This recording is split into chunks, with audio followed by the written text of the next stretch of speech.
The National Federation of the Blind is America's civil rights organization. Blind Have you seen this people, new we website? Like defend the this rights website is of blind unbelievable. Like students, how once you get these workers, drips set up, parents, like they email you and right more. when they're on To there. learn more about Yeah, us I and have how noticed you can help, Like visit so, this guy was like some blind.org. old lead. That's Called him. No one had called this guy in months. Yeah. Look at the properties. The blind. It's a listing Live appointment. the life. Nice. Like, You but want. it's like it's so much better.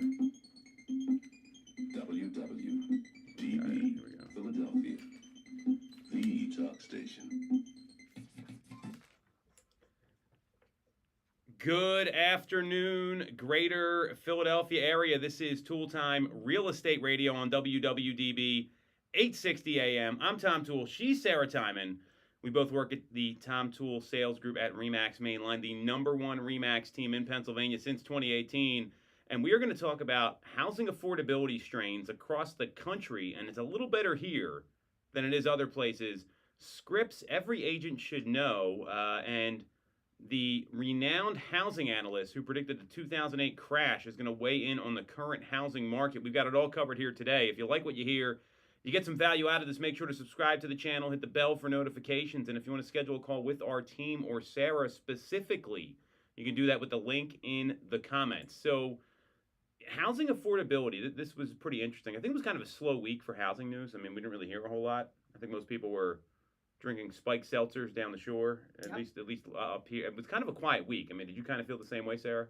Yeah, last week was pretty quiet, and then what's interesting, just like this week so far, I've noticed an uptick in showings, in activity. I think people are back.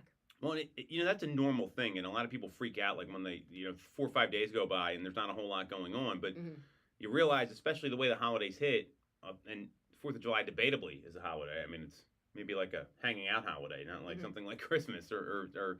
But I feel like it's one that people travel for it, and you get off work, and it's the summer, and yeah, people do it. And we're in the Northeast where the weather is not this warm as it is, most of the year. So I do agree with you for sure. So, there was kind of some limited housing news, but what we saw happen was I think some bigger issues got brought up by a lot of the folks we follow. So Lance Lambert talked about this. It was a Zillow study, and he analyzed the people that don't own properties right now. Zillow did the same thing. So non-homeowner families that are, how many of them are income ready to buy a home? I thought this was pretty interesting. So there's 52.3 million of the 134 million U.S. families reside in a home they don't own. So obviously that's not the majority, but it's close to half, right? So whatever that math is, and of those renter non-homeowner households, only 7.9 million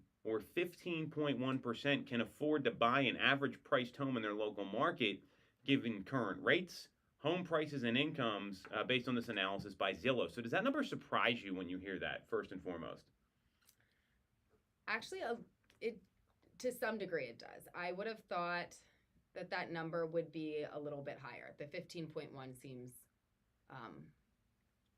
a little low, but I mean, I guess that's the number. Well, and that's the average, right? So I'm going to give you the 5 markets with the lowest percentage of non-homeowners, and then the 5 that have the highest, and we can talk about where Philadelphia fits into all this. So the lowest, 4 of them are in California. I don't think that's a surprise at all. San Diego, 2.6%. San Jose, 2.7%. LA, 2.8%. San Francisco, 3.7%. So if you're worried about affordability, don't move to California. It's kind of what I have a sister that lives in San Diego, rents, and I don't think would fall into the home buying category. So well, I mean, and San Diego is a beautiful city. I mean, amazing place. But I mean, all these markets, they have really high price points, and then you've also got things like the tax rate for the state and other factors, which we're really fortunate to. Pennsylvania's not horrible when it comes to that. So, and then Salt Lake City, Utah is number 5, which I found pretty interesting. Yeah, that's kind of wild.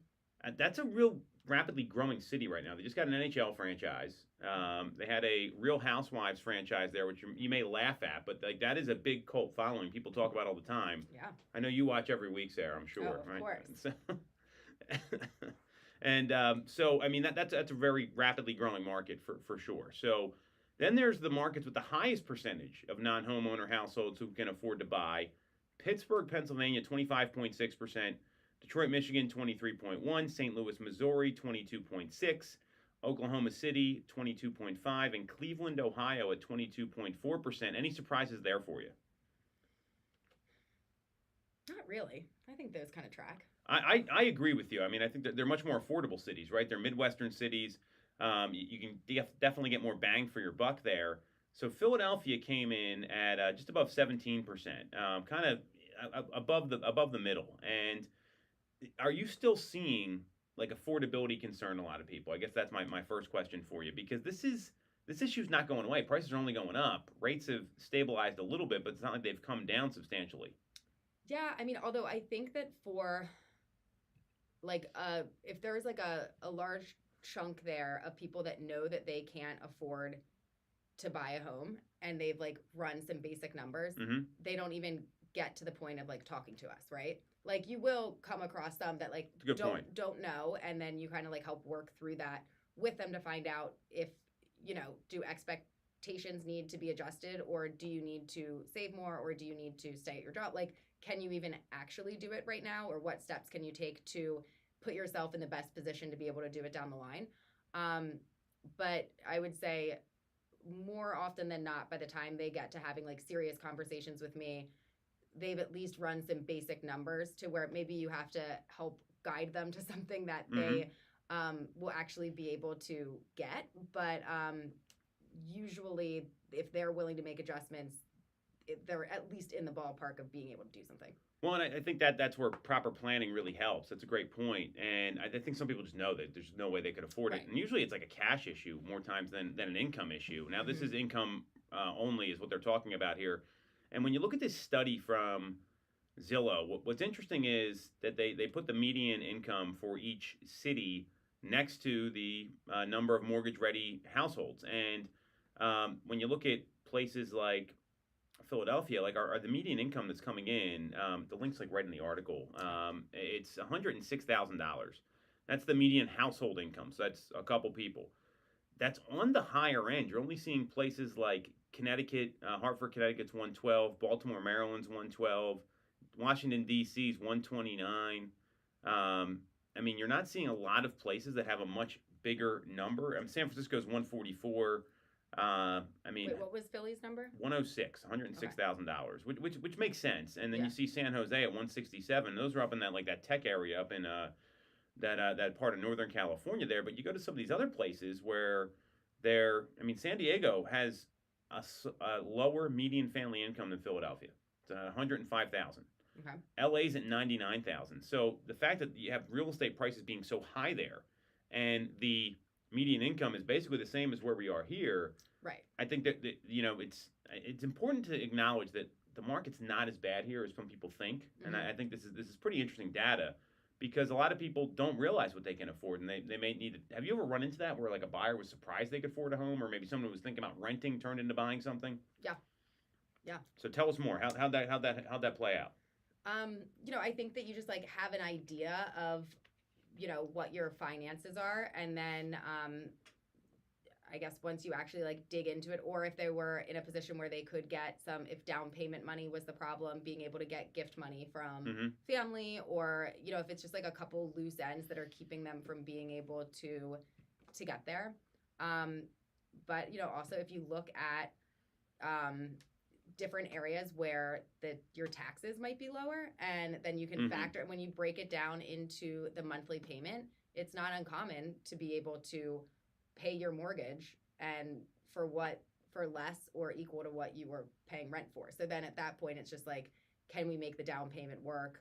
And yeah, I've definitely had people that were surprised, or when rates were a little bit more volatile, if there was that like dip, like, all right, here you go. It's time, right? And it's interesting you bring up the taxes, because California had the 4 out of the top 5.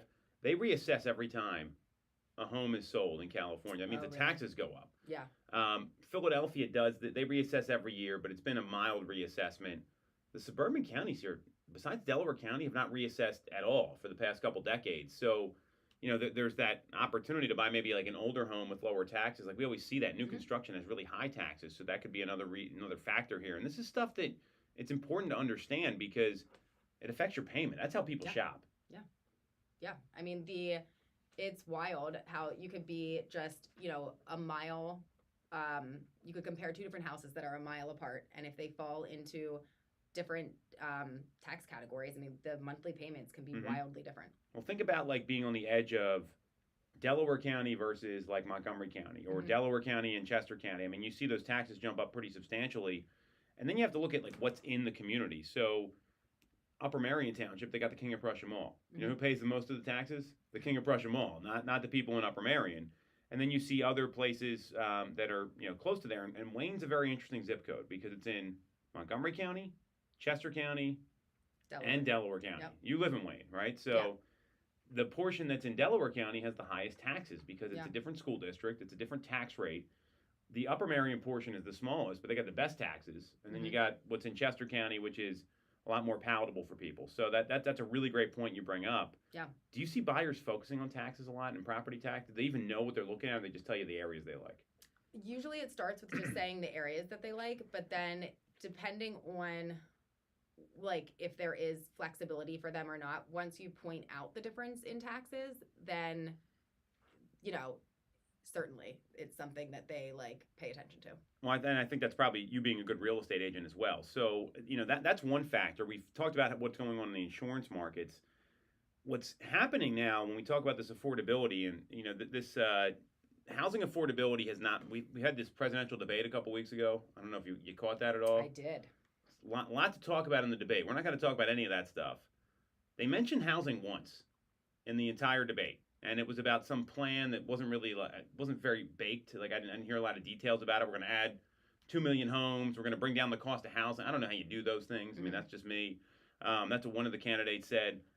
And when you look at the top issue for Gen Z voters is housing affordability. This is based on a report that was released by Redfin at the beginning of June. It's a key factor for Gen Z voters when deciding who to vote for because one, they don't own a lot of property. I mean, and then secondly, it's that Gen Xers and baby boomers, they didn't feel that way because they own a lot of real estate. So it's obviously on the voters' minds. And what age is a Gen Zer?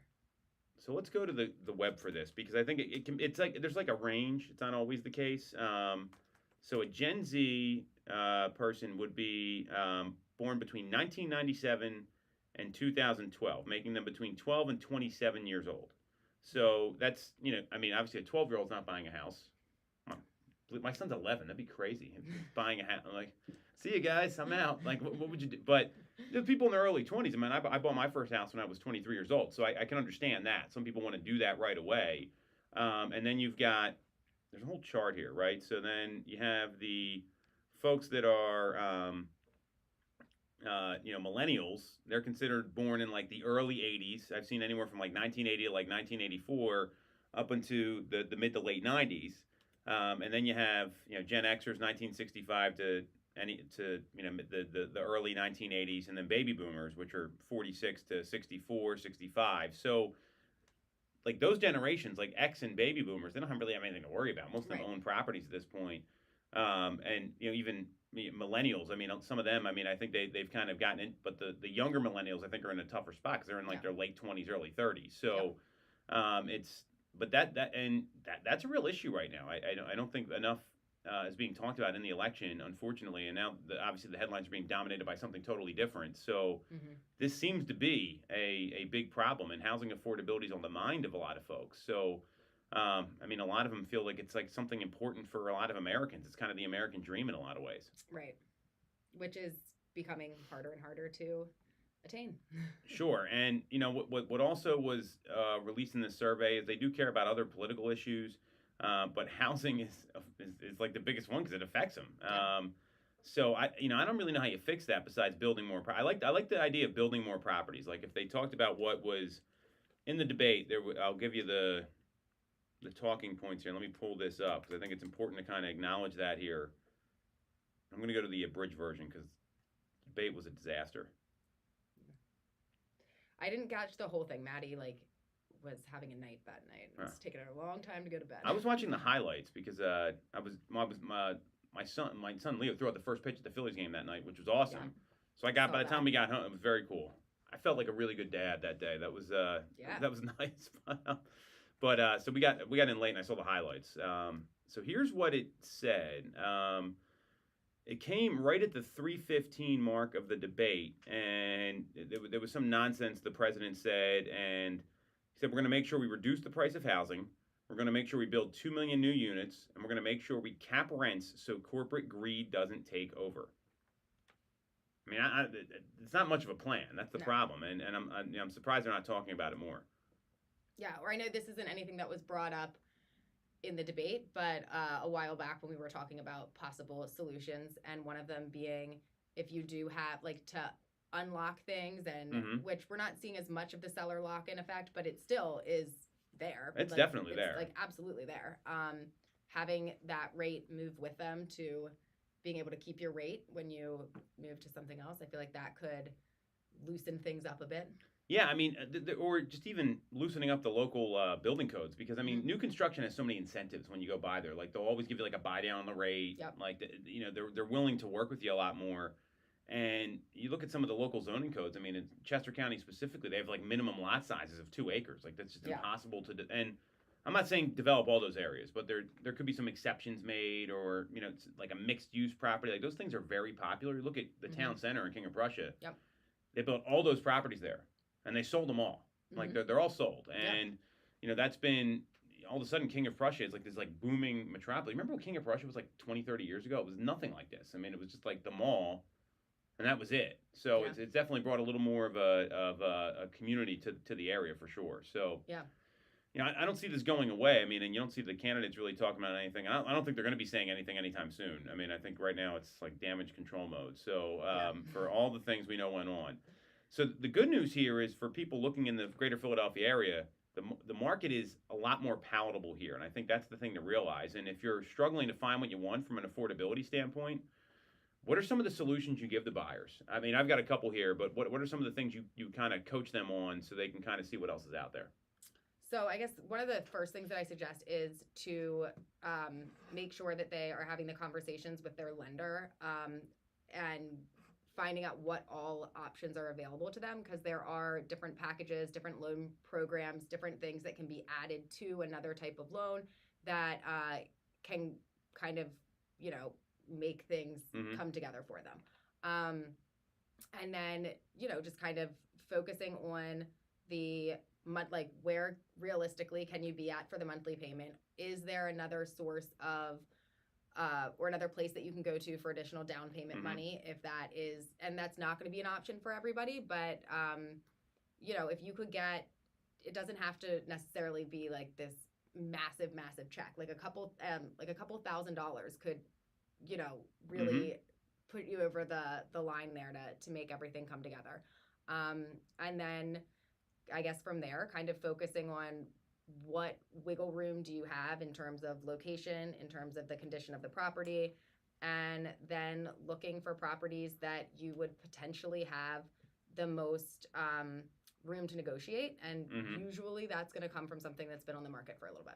You took the words right out of my mouth. Adjacent neighborhoods, right?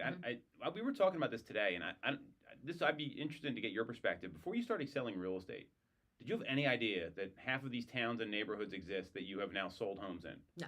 And I think that's what people don't realize. They operate in their, I don't want to say bubble, but their community, right? Yeah. You move to an area to stay there. Yeah. And I'm talking about people with like family and kids. And I was with a friend of mine one time. We were going, I forget where we were going, and I'm driving there, and he's from Wayne, lives in Berwyn, and we were in Havertown. He goes, "I've never been here before," and I'm like, okay, but it's like you don't get it, right? Yeah. And so I think that's a really great point, exploring the adjacent neighborhoods, Yeah. and that's where a good agent can show you that. Well, and what also is funny is even like homes right by me, like there are streets so close to me that I've just never driven down before, and there are like entire, I don't know, neighborhoods and communities and like all of this stuff that's going on, and I've just like never turned down that road. So yeah, like be resourceful, I guess. Well, that's really well said, and I think it's people just don't get it, right? And you may not know this, like it's 5 minutes from where you want to be. We had moved a couple years ago when our one of our kids' friends came over. He's like, I never knew this was back here. Yeah. They go to the same elementary school that's walking distance from our house. Like, Right. I mean, and so I think that's a really important factor to look at here. And What you also talked about was like targeting homes that have been on the market. Like that's the opportunity in the marketplace right now. Anything that's been on the market more than 10 days, if you're on the edge of affordability, go check those homes out because there's an opportunity to make an offer there for sure. Right. And I guess like if your initial conversation is like it has to be this, and this, and either none of those things are coming up on the market, or you're going to them and losing out and you're putting in the best offer you can, but you're not able to get your offer accepted. A lot of times at the beginning of a home search, like you think that I need all of these things, and don't be afraid to reintroduce or like bring in a property that doesn't hit all those things, and let them know like, hey, I know that this is not this zip code, or that this is not this, but like, let's be open-minded and take a look at it. And the number of times that people buy something completely different from what they initially said was the home that they needed to get, like, it happens more than you would think. 100%. I mean, that's really how you beat affordability. It's not. I mean, you're not going to control the rates. The price is going to be something maybe you can negotiate, 4 or 5% off of. But Right. Yeah. besides that, I mean, you've really got to, kind of understand like here's the options that are available if home ownership's important to you, and it may not be for everybody. So we're going to take a quick break. We're going to come back. We're going to talk about the scripts every agent should know, and then what scripts Sarah and I would maybe supplement here. Next on Toole Time Real Estate Radio on WWDB 860 AM. For the best local mortgage service and great rates on your money, look no further than Mortgage America. We've been operating in the greater Philadelphia area for 40 years with a focus on smooth, easy access to home purchasing. Whether you're a first-time buyer, upsizing or downsizing, or just refinancing, we have programs for you. We also have closing cost assistance programs and access to subsidized interest rates. Pre-approval is free, no costs or commitments. To learn more, visit our website at mymortgageamerica.com. See Realtor.com, sued Homes.com after all those ads. 439-8000. We always have a person available to take your call with around-the-clock human service. Purchase your home with the personalized local service you I can find imagine at having to deal with that Mortgage stuff all the time. The Tom Toole Sales Group is the #1 RE/MAX team in Pennsylvania with over $165 million in volume for 2021.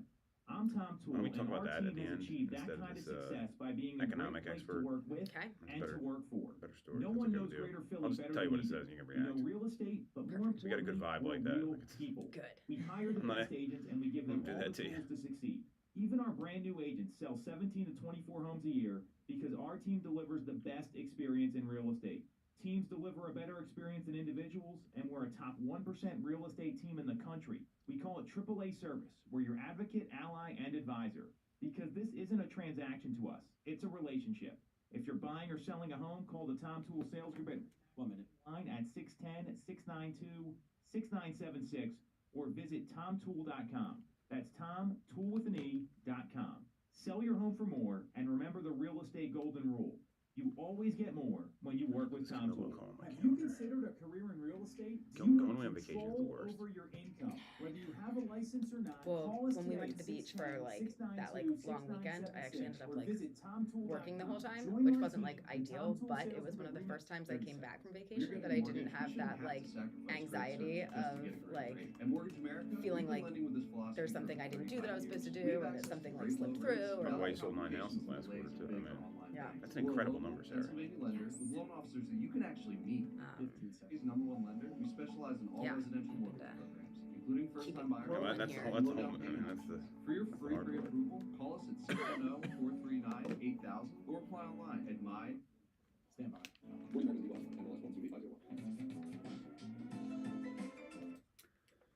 Welcome back to Toole Time Real Estate Radio on WWDB 860 AM. I'm Tom Toole. She's Sarah Timon, and we both work at the Tom Toole Sales Group at RE/MAX Main Line, the #1 RE/MAX team in Pennsylvania since 2018.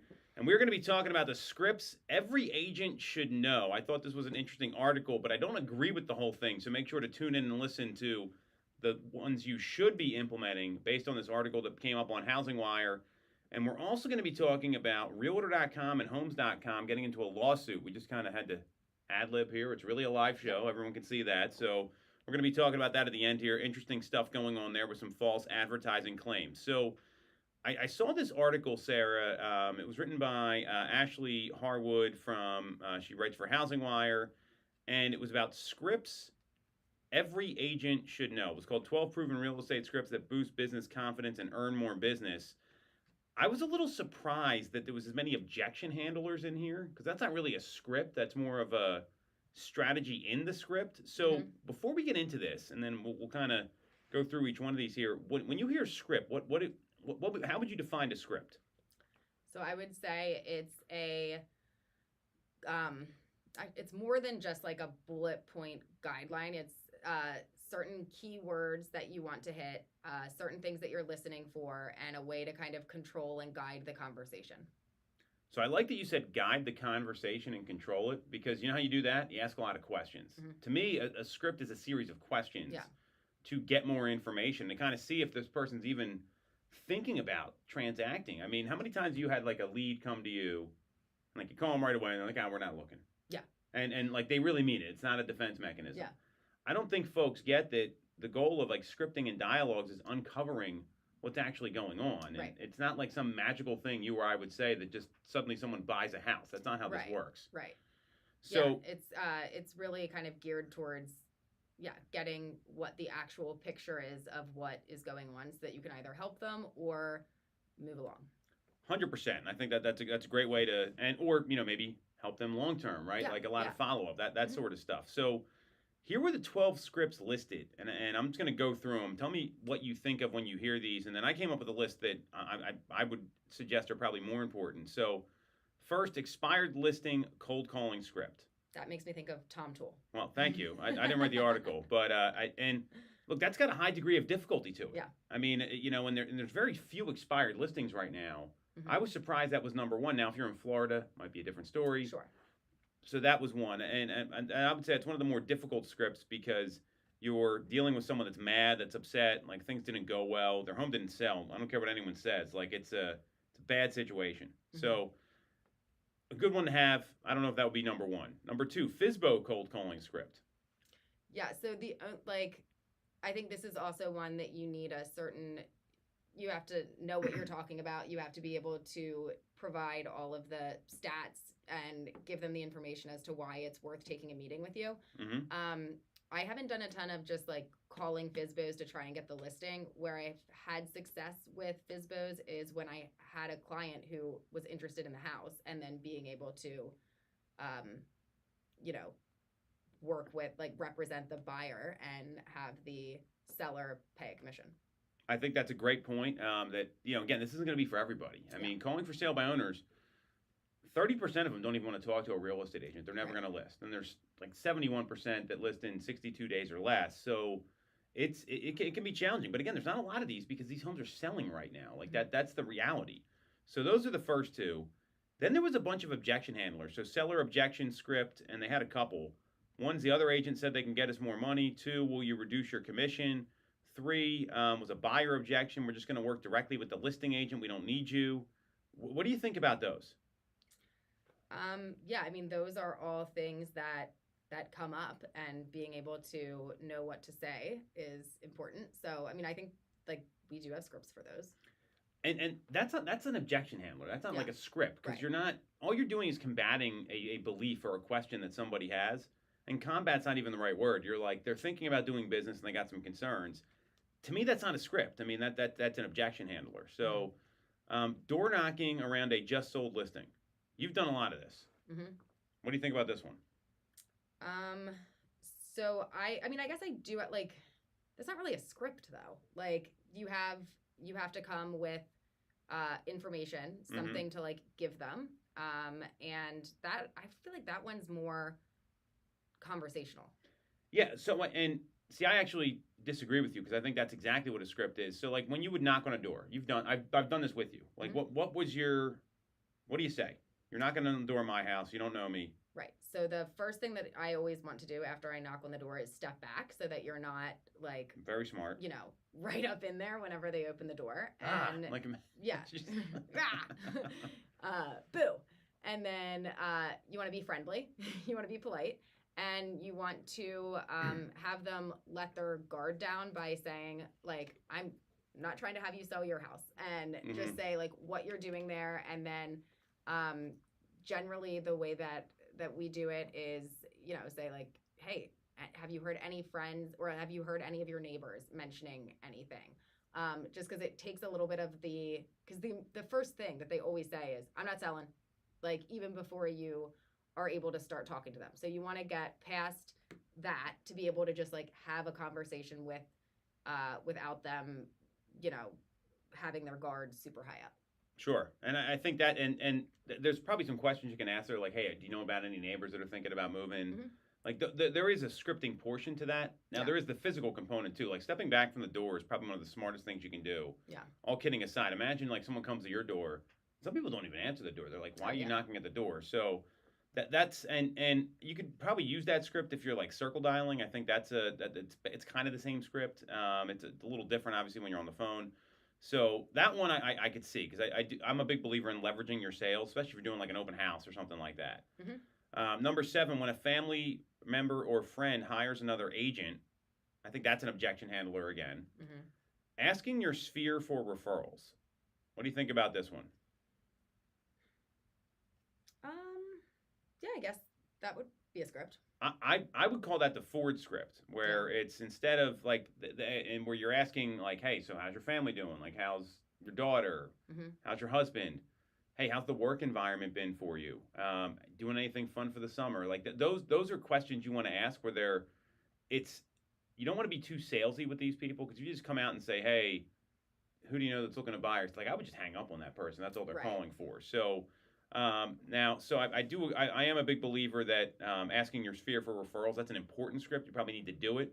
Most agents never call their sphere or never Right. talk to them, and that's a big mistake because you're very referable after you sell someone a house, but then when they forget about you, it kind of changes a little bit. Right. Finding buyer leads at open houses.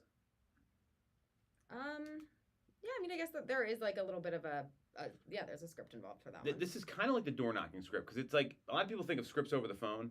But if you're not asking the right questions, these people they're coming into a house you're selling. Yeah. Like everyone kind of knows what's going on here. Like there's a game plan. So, now I don't agree with some of the questions. Like, do you already have a buyer's agent? To me, that's a horrible question. Right.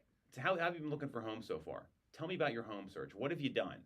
That to me are the kind of questions you want to ask, and then you probably go into more like LP Mama stuff than anything else. Like, well, and then this also is kind of twofold because it is like finding out about the buyer so that maybe you will be able to represent them in a transaction, but also that you can give more detailed feedback to your seller for what happened at the open house because there's always an expectation, I feel like, going into it of like, you're going to have some neighbors. You're going to have some people that are just like checking out. You're going to have some people that are at the beginning of the home search, but you're also, going to have some people who just like doing open houses and do have an agent or are ready to transact, do have their ducks in a row. Like it can, and so being able to kind of give some sort of a breakdown, more than just 17 people through, so that they kind of know what to expect out of it is helpful. One of the worst things an agent can do is not call the seller and let them know what's going on after the open house. Like that just ticks people off. Like you had to go out of the house on a Saturday or Sunday typically. You're ruining your day because selling your house kind of sucks. And if you're not doing that, like you do want to get some feedback, and that's a great way to engage. Hey, what didn't you like about this home, Sarah? Right. What did you like? Hey, if I found another home that had these things and didn't have this, would you want to know about it? Like those are the kind of scripting questions you want to ask there. So I like that one. I think that's really important. And it also gets you in the arena as an agent. Like you're in there in front of people. Yep. Closing script for the listing agreement. Let me see what this says. Yeah, I mean, I think there is, you want them to sign the agreement. So there are I agree with things this. You need to, I've talked to a lot of agents. They're like, the appointment ends and I just thank them. And I'm like, if you go there and you give this, we've been on many listing appointments, you give this presentation, everything sounds good, and you don't ask for the business, like, what are you doing? I mean, you've got to ask. And I think a lot of people are afraid. They're like, I don't want to come off salesy. It's like, well, great, then you're not going to sell anything if you don't ask. I mean, that's kind of like the alternative. So, because there may be some people that are like waiting for you to, they're waiting to hear what the next step is, and then you're just like, all right, bye. And they're like, well, what do we do? Well, that's actually really great that you said the next step. That's a good Phil Jones magic word sprinkling. Like, hey, Sarah, so here's what happens next. So if you want to get started, we can sign the paperwork now, and then we determine when you want to hit the market. And Right. Like, Or like if they have, like oftentimes it'll be like, all right, I want to, you know, as you're going through kind of like the timelines for how much time we need to get things ready, or knowing the condition of the home, like getting the stagers out there, blah, blah, blah. Like we can't do any of that until we can't schedule the photographer. We can't get the staging person out here. We can't do any of that until we've like buttoned this up. So, you know, and kind of reiterating, like none of this starts until this piece happens. Because sometimes they're like, okay, yeah, well then let's go. Yeah, exactly. And I think that's you got to ask. Like, you're not doing your job as a salesperson if you're not asking for the business. Like that's something like people expected. Like they called you out to their home to look at it, give them a price, and talk to them about moving. Yeah. And you're like, all right, here's your price. See you later. Like that tells me you don't want the business if someone acted like that. Right. So I do like that one. Asking for a price adjustment on stale listings. What do you think about this one? I mean, is that a script? Like there are scripting elements to it for yeah. sure. I think you got to have a conversation, but to me sometimes it's like you know what the call's about. You're calling the seller. Over explaining it does not help anybody. So it might be as simple as, hey, so given everything going on in the market and the lack of a written reaction from a buyer, I'm clear we need to go to X on the price, and then just stop talking. Like that's a script. Like that's one that's worked for me pretty well. But and there's a lot of things you got to kind of say over and over again. Like you know, the market's telling us something, whatever it is. Here's the feedback. So I do agree on that one. Agents that can't have that conversation, like you just put yourself in a bad spot. Right. Well, and it makes it a little bit easier if there is feedback coming in and consistently it's too high. You know. Here's the last one that they came up with, and then we'll talk about what we're thinking we need to do here. So taking a vacation, that script. This looks like an auto email responder to me, or like a mass email that goes out to somebody. That's not a script, is it? I'm heading out. No, I mean I think that's like. It looks like an email responder. Right. I don't think that's a script. I totally agree. So there was a lot that was missed here. So let me fire off some of these at you. LP Mama, like where's that at? I think that's something every agent needs to know. Yeah. What does that stand for, Sarah? Pop quiz. Location, price, motivation, appointment. Mortgage and approval. Yeah, there we go. You will do all this stuff. It's you're such a faker. So LP Mama is really important. Like that's what you need to know. ALM, appointment, location, motivation. That's a shorter one for setting appointments with buyers. ATM, appointment, time frame, motivation for sellers. We talked about the forward script, and then I'm a big believer, and you've adopted this. Like I've seen you on listing appointments where that whole thing should be scripted. Like if you don't know exactly what you're going to say walking in there and like have the presentation down. Right. You ever seen like a speaker recently? No. Like went to somebody who was anyone. I mean, you've seen speakers, right? Yeah, I've seen speakers. Could you tell the speaker that didn't have their presentation down versus the ones that did? Yeah. That's what you're doing at a listing presentation. Yeah. I think it's the same thing. The buyer appointment should be scripted. We talked about price adjustments. I would like to see some more tactical stuff in there. And you know, I think there's the scripts for a lead that comes in on your website. Like, how do you talk to them? What's your professional greeting sound like? Like, those are things that I think would be important. But some of these more tactical ones, so you can uncover the motivation. That's really the most important thing when it comes to scripting. Yeah. Anything you want to add? No, I mean, I think it's just really making sure to get out of the conversation the pieces of information that you need to be able to know what to do next or how to best help them. Okay, I agree. I think that's all it is. It's like guidance, and that's really it. So, good stuff, Sarah. I think there's some objection handlers in there. The article's pretty good, though. I think it's just maybe a tweaking of scripting patterns or like tools you need in your tool belt, whatever you're going to call it. So, we're going to take a quick break. We're going to come back and talk about this Realtor.com and Homes standoff that is escalating to the courts. More court battles in real estate. Sounds like fun. We'll discuss it next on Toole Time Real Estate Radio on WWDB 860 AM. You shouldn't have to deal with all the red tape when getting your mortgage from a big or online bank. At Mortgage America, we have access to big bank money, but with the personalized and detailed service of a local bank. We are here in your community and ready to serve with fast settlements, low down payment options, and first-time homebuyer programs. Pre-approval is free, no costs or commitments. For more information, visit our website at mymortgageamerica.com or give us a call at 610-439-8000.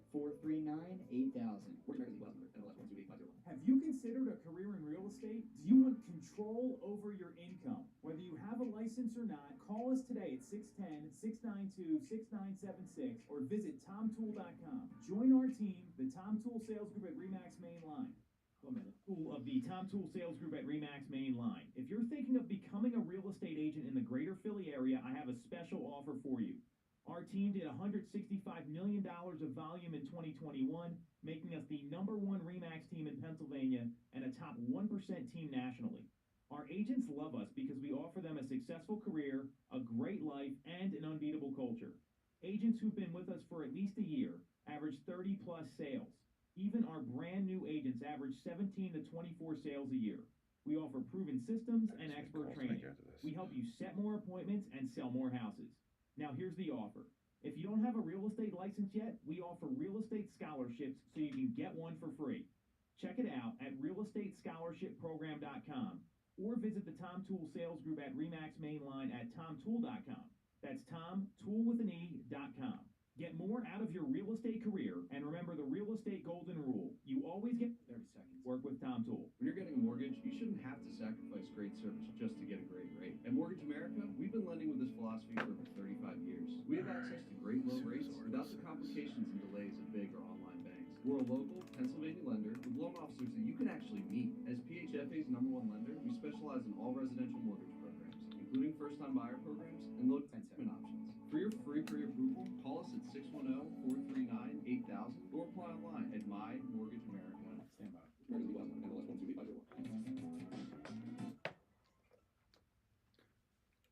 All right. Welcome back to Toole Time Real Estate Radio on WWDB 860 AM.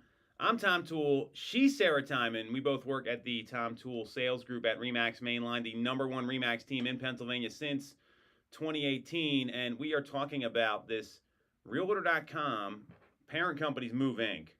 They're suing CoStar, the parent company of Homes.com, over the alleged theft of portal data and documents. So this was all filed last week, and that their Move alleges that there's a former employee who now works for CoStar. This person's name is James Kaminsky, stole trade secrets to help fuel the rapid growth of Homes.com.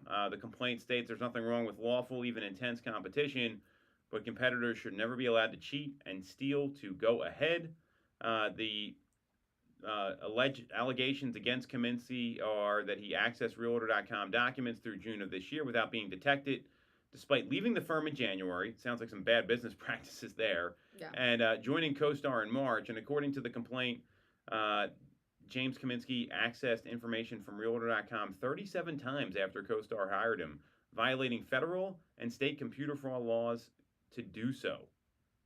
That's a lot of times. Yeah, wait, so what was he, like, we don't know what he was taking. So the documents that they claimed he took included information about content planned for Realtor.com, ideas for stories, metrics showing user traffic, a list of contacts, lists of Realtor.com employees and their compensation, and other private business information. I mean, that's definitely illegal if that happens. Like, I mean, I'm not an attorney. I don't think you are either. No, I'm not. That's pretty clear. So he worked for Realtor.com for 9 years. They just never like canceled his access to anything? Like that seems kind of like maybe they should have. See, that's a bad business move. I said that earlier because I mean, anytime someone leaves a company, there's got to be like a protocol of what to do, no matter what it is, because you don't know where they're going. And you know, we have most companies have like confidentiality agreements about what they're doing, and especially if they go work at a competitor, that's just a bad business model. I don't know. Right. I mean, yeah, like especially if they were continuing to go in and access that many times after having left the company. Because I mean, I feel like if somebody is kind of being sneaky before they leave, that would be a little bit harder to like maybe track or stop. I don't know. But like I would just assume that as soon as you quit a job or you're fired, that like you can no longer log in and access your stuff. I mean, I that's a would normal say. thing in Yeah. business. And, you know, I mean, I've been to like Zillow headquarters, and you got to sign like an NDA walking in the door there. Yeah. Like, you can't take photos. Like, there was all sorts of stuff going on. Like, I mean, this was years ago, right before we got our Flex partnership, and I'm like signing this, and I'm like, I'm not even gonna read this. I'm just like, it was like 10 pages. I'm just like, all right, just tell me what to do. Yeah. I'm not gonna cause a problem. So, as he departed, apparently, he sent all this information to his personal email account on the last day he had access to Move's computer system, Okay. and then he established some sort of undetected ongoing access to allow himself to spy on the highly confidential documents stored on protected computer systems. Sneaky. I mean, this is not good. And you know, this is the latest development in like this rivalry between these two companies. So we had the chance to interview the CEO of Realtor.com, Damian Eales, on Knowledge Brokers, and I mean, he is not a fan of Homes.com, and he thinks their whole traffic, the way they put it out there. We talked about it on the show. It was it's misleading to say the least. Like, he's putting in like Apartments.com and all these other websites that are there. So I mean, there's been a long running feud here, and unfortunately, it like went to this level. I mean, so what do you think about that? I mean, I think this is kind of crazy. Yeah, I mean, if like he's probably in a lot of trouble. Yeah. Oh, yes, I agree with that. And well, I guess hopefully it'll make them tighten up their. You know, sometimes it's like somebody needs to do something for like a protocol to be put in place. I'm guessing they will have stricter or like tighter security or something on their systems to try to prevent that from happening again. I mean that should happen for sure. I mean, there should be like anytime someone leaves a company, there should be like an offboarding checklist. That's just proper business. With this, I mean, this feud's been going on, and what I get concerned about is that anytime you're like worried about what the competitor's doing, you know what that's stopping you from doing? Right, like executing on your own business. stuff, Yes, exactly. So I think it's that's part of a challenge here, and the legal complaint reiterated many of the arguments that Realtor.com has, which is that the Homes.com has false claims around their traffics and impressions. They don't use the same sort of reporting system. It's a whole thing. So, and you know, if you look at and they go on to say, according to every independent third-party source, Move can identify, Realtor.com has for years been the second most visited residential real estate listings website in the U.S., behind Zillow and ahead of Redfin. By every measure, Homes.com is last among the top 4. So here's the response. We can get your reaction to this, and then we can kind of talk about this a little bit. So the lawsuit is Realtor.com's latest desperate attempt to distract from the fact that Homes.com has replaced Realtor.com as the number 2 portal, according to the party's own site-centric gathering data tools. I mean, this is just like it's like a pissing contest here. right. I don't know if I'm allowed to say that, but that's what it is. So, like, it kind of like, all right, hold on, I'm trying to think how to say this. So they're debating against each other as to who is number 2. But what does for actual site traffic, or is that part of the debate that they are like sourcing their numbers differently to make themselves look like they are doing better than they are? Is that what? Yeah. I mean, what they're doing is they have all these different websites. So it's Homes.com is the real estate. So that's the most comparable to. Oh, and they're saying you're adding in Apartments.com and all these other things to like make your numbers go up. Yeah, that's what it is. Because I mean, the ads, they're right on like Inman News, and it says like we get like millions of hits a month and all this other stuff. And you know, they had that. Read the fine print. Do they have a little asterisk under it saying this is compiled from this site, this site, this site, this site? I mean, it does say it's from the family of websites, so that's kind of the way it works. And just today, CoStar pulled 2 Homes.com ads after Move challenged their traffic numbers, and you know, it was the 2 challenges were brought by Move.com, and so they pulled the ads, and it's, you know, apparently CoStar uses Google Analytics, the other one uses Comstar, so it's, I mean, you're not comparing apples to apples, which I kind of get. Yeah. The fact that they pulled the ads, I mean, so what you probably don't know is Homes.com, like they are like pitching every real estate agent they came into the office to meet with me, and I said, great, show me your data, and then they didn't really have a lot to say. Yeah. We do business with Realtor.com, and you know, the quality of leads there is strong. So I mean, we've converted, you know, a number of sales from that. So that's obviously a lot better. So that, I mean, and they have homes.com has 16 different URLs. They got apartments.com, apartment finder, finder sites, apartment home living. You get a lot of, like, have you ever taken a rental listing and just get bombarded with leads that come in on that? Yeah, it's been a while, but That's a smart business move on your part because we're a sales group, not a rental group. But that's a whole other story. But they have all these other websites, which is what they're talking about here, and it's the 156 million audience that they quote is all those websites, not just homes.com. and is like the whole point that anybody would even care about this if you're like a real estate agent for whether or not you're going to like buy into them. Yeah, well, I mean, I cared. I mean, Yeah. you know, for our, I mean, you know, and they're not selling you leads, right? So realtor.com will say you're going to get between this many and this many leads, Yeah. and they almost always deliver. Homes.com says you're getting impressions, and it's up to you. And then because our team does a lot of business, we'd have to have a higher bill because they have this your listing, your lead sort of thing where, Okay. like, you take a listing in wherever, the lead comes to the listing agent, not the person that's advertising. So, Gotcha. but I mean, if you're fluffing the traffic up Right. and then you're not delivering on the leads, guess what's going to happen? Well, I mean, you can only do that for so long Well, before, yeah, like, that's my it's point. not gonna. At the end of the day, like, eventually the smoke screen will clear, and that's not a good long-term plan. Or it's not a good short-term plan either. But like, yeah. I totally agree with you, and I think that's the challenge here is that if that's what they're actually doing, and obviously they pulled the ads for a reason. I think that's very telling. Mhm. And I've spoken to Damien about. I mean, he was if you check out the Knowledge Brokers podcast we did with him. I mean, he was adamant. I mean, it was. And what was the ad? Them saying we're number 2? So they have. Let me see if they have this on. I can pull it up. Where they say they have 100. Oh, just like saying their numbers of traffic. Gotcha. Yeah, it says they have 156 million unique visitors monthly on their site and has doubled the unique monthly visitors of Realtor.com. But you know, again, it's the network. They call it the network, not the actual Homes.com website because they have all these apartment things. Which I mean, do you want rental leads? I would not pay for rental leads.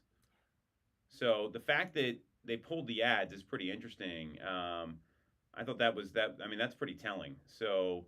I mean, Damian Niels, he says that it's Homes.com's smoke and mirrors. That's what he said and quoted that to Inman. So, and that they've misled a lot of customers while Realtor.com has remained focused on growing. So this is really interesting to me. I don't think we're going to see the end of this. I mean, these two companies really got it out for each other. I caution them for what we said, though, because if you really want to execute on your business, like, you can't worry about this noise. Right. Well, and that's what I was just gonna say. Like, well, if you're in one of the like, and clearly like they have a feud going on, so you're going to want to like point out all the errors that the other guy is making, and if they're making, you know, false claims, and like if that's like impacting your business negatively, you're gonna want to like point those things out. But if you just kind of rise above to some degree and keep building yours and make yours an even better product that people go to, like, that's ultimately going to be, you know, what's going to work. I mean, I agree, and but then there's like the other side of this. Someone saying like something that's totally false. Like I can see why they have a problem with it. I mean, this is, you know, we're talking about millions and millions of dollars here, and you know that's no different than saying, hey, here's the comp plan over at this company is just wildly inaccurate, and that's what people start saying. Which I mean, you know, and look, that stuff's happened to me before. I mean, people are just it's just like, what are we talking about here? And it's just not accurate. So I kind of get it. Well, it would be nice if they, like, rather than having to try to decipher what is what, if they would just use the same, because wait, I didn't catch what the back end things were. Like, what one was using one thing to look at their numbers and the other was using something else. Yeah, they use Google Analytics versus something called like Comstat, which well, then just have them all do the same one. Well, I think that's the point though, is they intentionally don't use that. Everyone else uses this Comstat. Well, if everybody else uses the one and they're just using their own thing, then that shouldn't count. I mean, I think that's why they're suing. I think that's the whole point here. So all right, yeah, go ahead.